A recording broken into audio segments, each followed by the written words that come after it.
Dr. DeSoto by William Steig.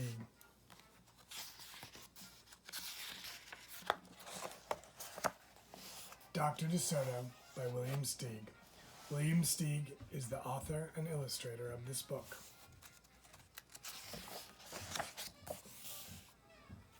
Dr. DeSoto, the dentist, did very good work, so he had no end of patients.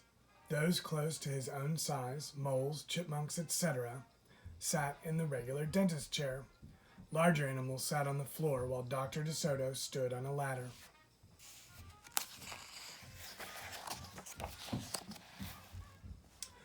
For extra large animals, he had his special room. There, Dr. DeSoto was hoisted up to the patient's mouth by his assistant, who also happened to be his wife.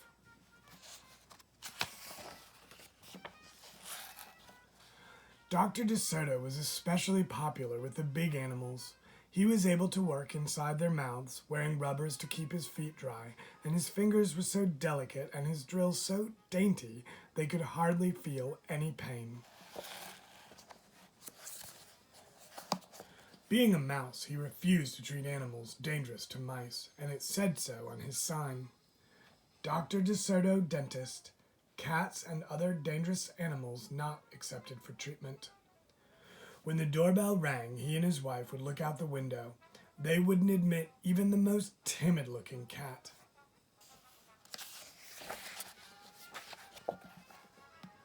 One day, when they looked out, they saw a well-dressed fox with a flannel bandage around his jaw. "I cannot treat you, sir," Dr. DeSoto shouted. "Sir! Haven't you read my sign?"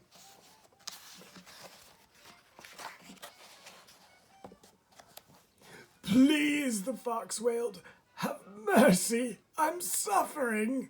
And he wept so bitterly, it was pitiful to see. "Just a moment," said Dr. DeSoto. "That poor fox," he whispered to his wife. "What shall we do?" "Let's risk it," said Mrs. DeSoto. She pressed the buzzer and let the fox in.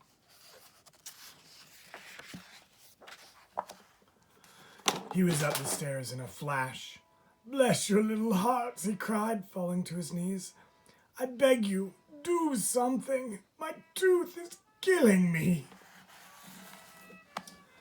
"Sit on the floor, sir," said Dr. DeSoto, "and remove the bandage, please."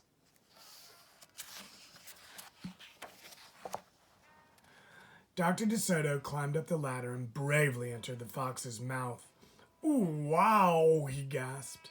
The fox had a rotten bicuspid and unusually bad breath. "This tooth will have to come out," Dr. DeSoto announced, "but we can make you a new one." "Just stop the pain," whimpered the fox, wiping some tears away.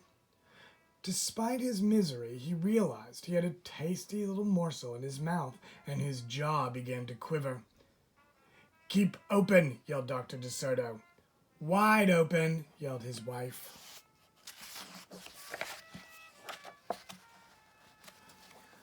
"I'm giving you gas now," said Dr. DeSoto. "You won't feel a thing when I yank the tooth."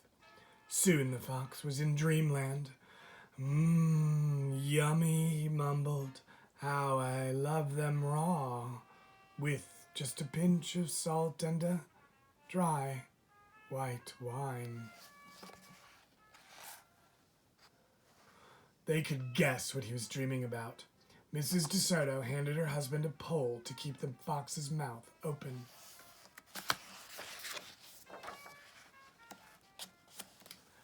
Dr. DeSoto fastened his extractor to the bad tooth. Then he and his wife began turning the winch. Finally, with a sucking sound, the tooth popped out and hung swaying in the air. "I'm bleeding," the fox yelped when he came to. Dr. DeSoto ran up the ladder and stuffed some gauze in the hole. "The worst is over," he said. "I'll have your new tooth ready tomorrow. Be here at 11 sharp." The fox, still woozy, said goodbye and left. On his way home, he wondered if it would be shabby of him to eat the DeSotos when the job was done.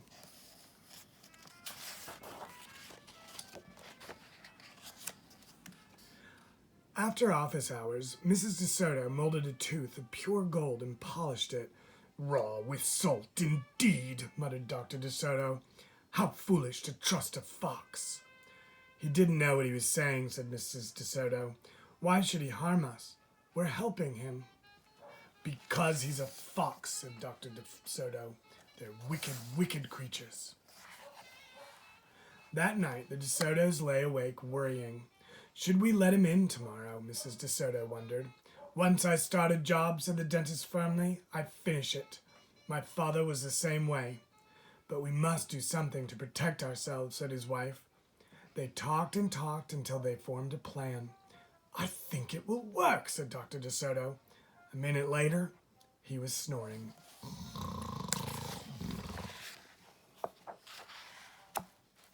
The next morning, promptly at 11, a very cheerful fox turned up. He was feeling not a particle of pain. When Dr. DeSoto got into his mouth, he snapped it shut for a moment, then opened wide and laughed. Oh, it's just a joke, he chortled. Be serious, said the dentist sharply. We have work to do. His wife was lugging the heavy tooth up the ladder. Oh, I love it, exclaimed the fox. It's just beautiful. Dr. DeSoto set the gold tooth in its socket and hooked it up to the teeth on both sides. The fox caressed the new tooth with his tongue. My, it feels good, he thought. I really shouldn't eat them. On the other hand, how can I resist? We're not finished, said Dr. DeSoto, holding up a large jug. I have here a remarkable preparation developed only recently by my wife and me. With just one application, you can be rid of toothaches forever. How would you like to be the first one to receive this unique treatment?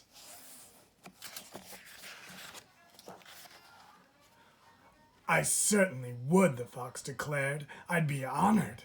He hated any kind of personal pain. You will never have to see us again, said Dr. DeSoto. No one will see you again, said the fox to himself. He had definitely made up his mind to eat them, with the help of his brand new tooth. Dr. DeSoto stepped into the fox's mouth with a bucket of secret formula and proceeded to paint each tooth. He hummed as he worked. Mrs. DeSoto stood by on the ladder, pointing out spots he had missed. The fox looked very happy. When the dentist was done, he stepped out. Now close your jaws tight, he said, and keep them closed for a full minute. The fox did as he was told. Then he tried to open his mouth, but his teeth were stuck together. Excuse me, I should have mentioned, said Dr. DeSoto. You won't be able to open your mouth for a day or two. The secret formula must first permeate the dentine. But don't worry, no pain ever again. The fox was stunned. He stared at Dr. DeSoto, then at his wife. They smiled and waited. All he could do was say, Frankelmarsh, through his clenched teeth, and get up and leave. He tried to do so with dignity.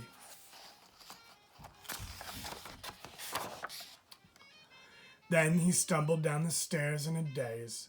Dr. DeSoto and his assistant had outfoxed the fox. They kissed each other and took the rest of the day off.